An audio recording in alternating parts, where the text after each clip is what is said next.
Assalamualaikum, salam Malaysia Madani, Kanta 744 mendahului berita. Kita mulakan dengan rangkuman berita utama dalam segmen esensi. Chow Kon Yeong mengangkat sumpah jawatan Ketua Menteri Pulau Pinang bagi penggal kedua di Seri Mutiara pagi tadi. Lafaz sumpah jawatan disempurnakan di hadapan Yang di-Pertua Negeri Tun Ahmad Fuzi Abdul Razak.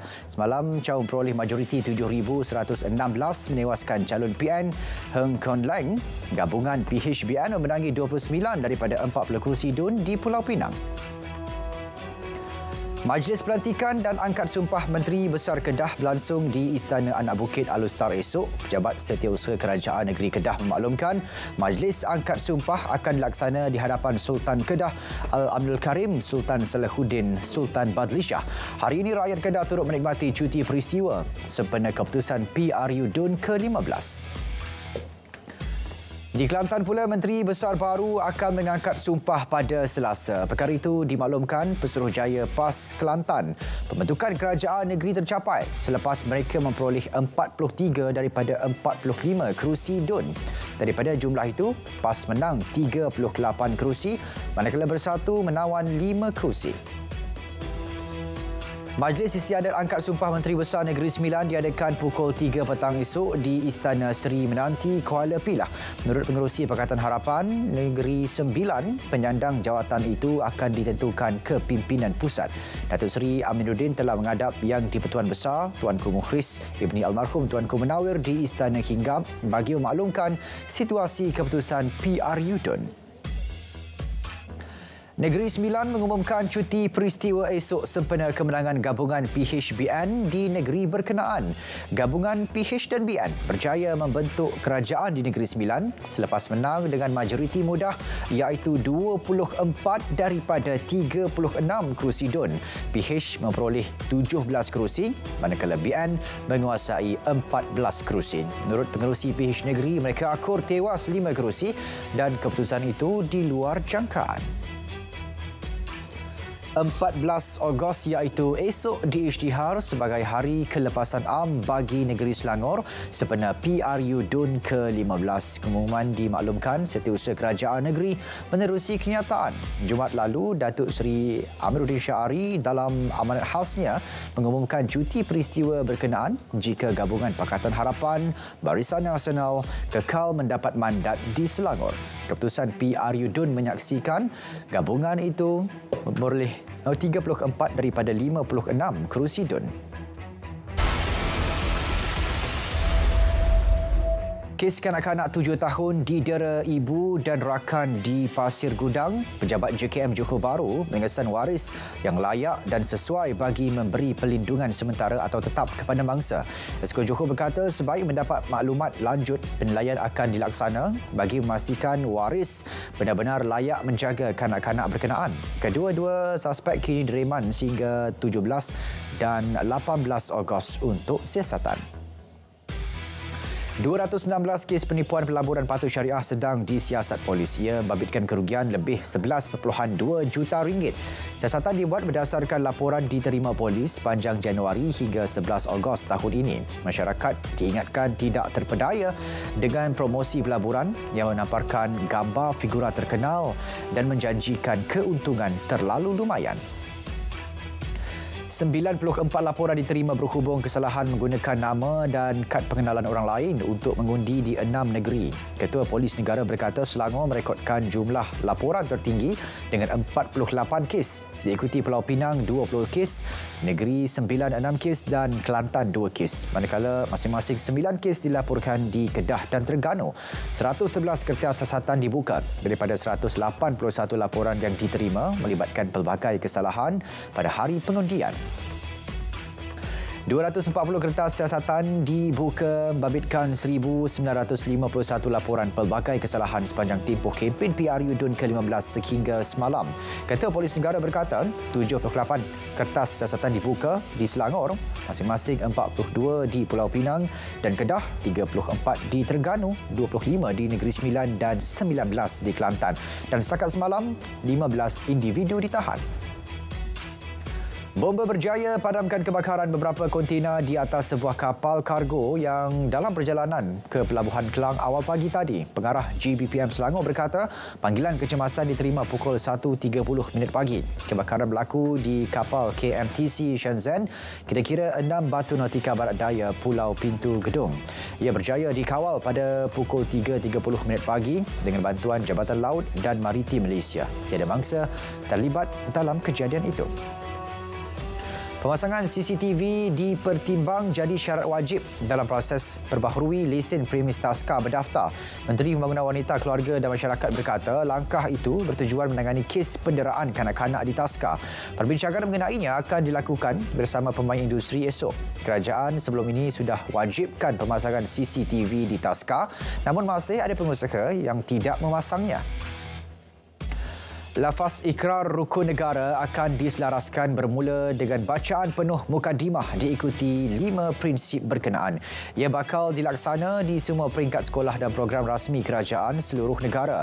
Usaha itu bagi menyemai taat setia dan rasa cintakan negara. Cadangan kembalikan lafaz rukun negara dibaca penuh telah diluluskan Kabinet pada 25 Julai lalu. Yang di-Pertuan Agong berkenan berangkat ke Majlis Santapan Tengah Hari Alumni Rakan Kadet 1 Platoon Alumni Company Royal Military Academy Sandhurst RMES di United Kingdom semalam. Majlis berlangsung di Victory Service Club London. Sri Paduka merupakan alumni RMES yang pernah jalani latihan ketenteraan dari tahun 1978 hingga 1979. Baginda ditauliahkan oleh Mendiang Ratu Elizabeth II pada 1980. Lebih 83,000 individu diperlis terima manfaat program jualan rahmah sejak April hingga kini. Nilai jualan direkodkan RM863,000. Bagi memastikan lebih ramai pengguna terima manfaat, pelaksanaan program diperluas menerusi kaedah jualan rahmah bergerak. Fokus tertumpu di kawasan kampung dan kekerapan penganjuran juga ditambah kepada 2 kali sebulan. PBT di Johor akan melaksana penguatkuasaan lebih agresif untuk beri kesedaran kepada orang ramai mengenai kepentingan menjaga kebersihan sungai. Menteri Besar berkata kerajaan negeri komited ke arah itu termasuk menerusi program Johor Bersih. Namun, masyarakat juga perlu mainkan peranan kerana sungai adalah aset yang perlu dipelihara. Barisan Nasional BN Kedah akur dengan kekalahan dan menerima keputusan yang dibuat oleh rakyat pada PRU DUN ke-15. Pengerusinya turut menzahirkan ucapan tahniah kepada BN yang berhasil membentuk kerajaan negeri. BN tetap berterima kasih kepada rakyat Kedah dan seluruh jentera BN yang bertungkus lumus sepanjang tempoh kempen. Di Dun Pedu, Datuk Seri Mazhar Khalid tewas kepada calon PAS dan juga penyandang kerusi Muhammad Razi Mat Amin dengan majoriti 6,373 undi. Johor bakal lancarkan rangka kerja inisiatif hijau Johor Green Deal pada Minggu Iklim Asia Pasifik APCW 2023 yang berlangsung pada November. Menteri Besar memaklumkan kerajaan negeri perlu mempunyai hala tuju jelas bagi menangani isu perubahan iklim. Ke arah itu, Pusat Kelestarian Johor akan ditubuhkan. Selain berkongsi pengalaman tangani banjir, Johor juga akan membuat penilaian menyeluruh dan belajar dari negara lain. Melaka komited menganjurkan pelbagai program berskala besar bagi merancangkan sektor pelancongan sempena Tahun Melawat Melaka 2024. Esko Kanan Negeri berkata, menerusi PBT, pihaknya sentiasa membantu semua agensi melaksanakan pelbagai program melibatkan pengunjung dalam dan luar negara.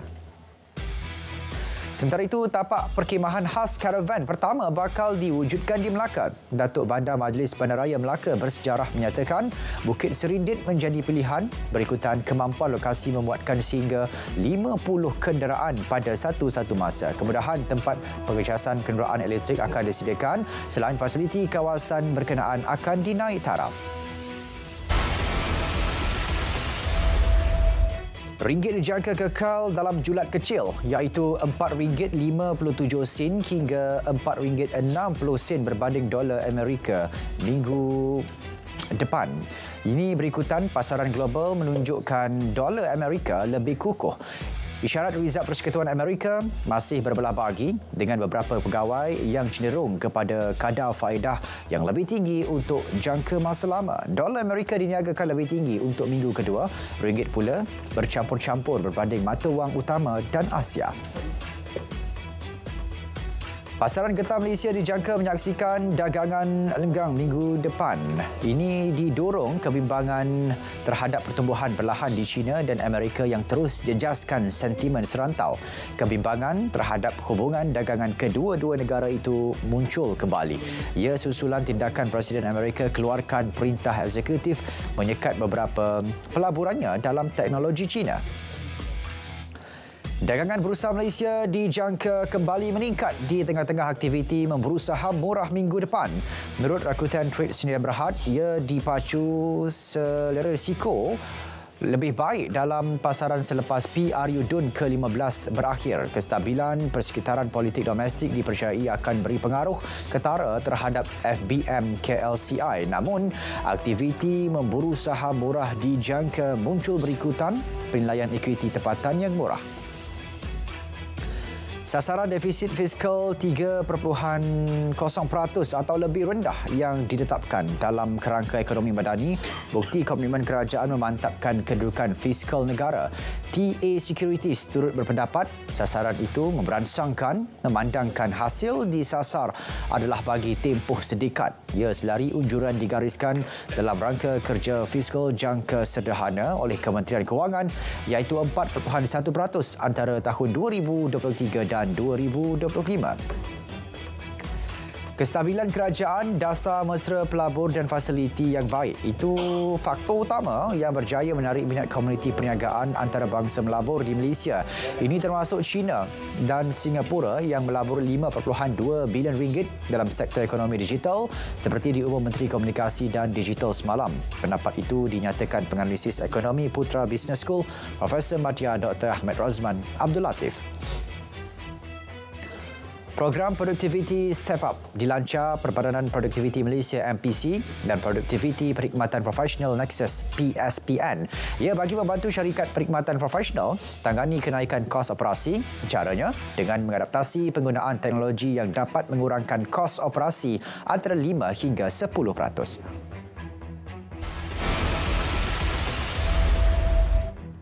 Setakat awal pagi tadi, 89 orang dilaporkan terkorban akibat kebakaran hutan di Hawaii. Jumlah mangsa dijangka terus meningkat memandangkan operasi mencari dan menyelamat masih giat dijalankan. Fokus tertumpu di kawasan bangunan yang runtuh dan lebih 1,000 bangunan terjejas akibat kebakaran berkenaan. Di Pennsylvania, sebuah rumah meletup hingga memusnahkan 3 lagi kediaman bersebelahannya. 4 individu terkorban dalam insiden berkenaan. Pihak berkuasa turut menemukan beberapa individu terperangkap dalam runtuhan. 3 daripadanya dibawa ke hospital. Punca kejadian masih disiasat. Veronica Saraus balu kepada mendiang calon Presiden Ecuador Fernando Villavicencio mendakwa kerajaan bertanggungjawab atas kematian suaminya. Saraus menuntut jawapan kepada insiden suaminya ditembak semasa menuju ke kereta selepas selesai berkempen di Quito minggu lalu. Setakat ini, 6 suspek warga Colombia didakwa atas pembunuhan itu. Mereka dipercayai ada kaitan dengan kumpulan penjenayah. Senator Anwarul Haq Kakar dilantik sebagai Perdana Menteri Sementara Pakistan. Ia susulan pembubaran Parlimen Pakistan bagi memberi laluan kepada pilihan raya umum PRU yang mesti diadakan dalam masa 90 hari. Kakar akan membentuk kabinet sementara yang akan memantau perjalanan PRU hingga kerajaan baru dipilih. PRU dijangka panas susulan bekas Perdana Menteri Imran Khan hilang kelayakan bertanding kerana sedang jalani hukuman penjara. Baik, ini perkembangan menjelang pilihan raya Presiden Singapura 1 September ini. Tiada tapak khusus disediakan untuk perhimpunan pilihan raya berkenaan. Pihak berkuasa tidak galakkan penganjurannya kerana ia berkemungkinan akan mengakibatkan perpecahan. Malah kedudukan Presiden adalah non-partisan dan parti politik tidak harus terlibat kempen dengan menggunakan nama dan simbol parti mereka. Televisyen jadi medium utama kempen dengan setiap calon diberi slot ke udara percuma. Lebih 100,000 rakyat Korea Selatan berhimpun di jalanan membantah pelan pelepasan air sisa tercemar dari loji nuklear Fukushima ke laut. Penunjuk perasaan berkumpul di pusat Bandar Seoul pada petang Sabtu. Mereka melaungkan slogan mengecam rancangan itu sambil memegang papan tanda dan sepanduk. Lebih 350,000 tanda tangan dikumpul bagi menentang pelan pelepasan air tersebut. Saudara, Kanta 744 berakhir di sini. Menyusul selepas ini berita perdana bersama Faris Izzat Sarudin dan Farhatul Asyati Osman untuk paparan lebih komprehensif. Saya Syarul Islam. Assalamualaikum. Salam Malaysia Madani. Tekad perpaduan penuhi harapan.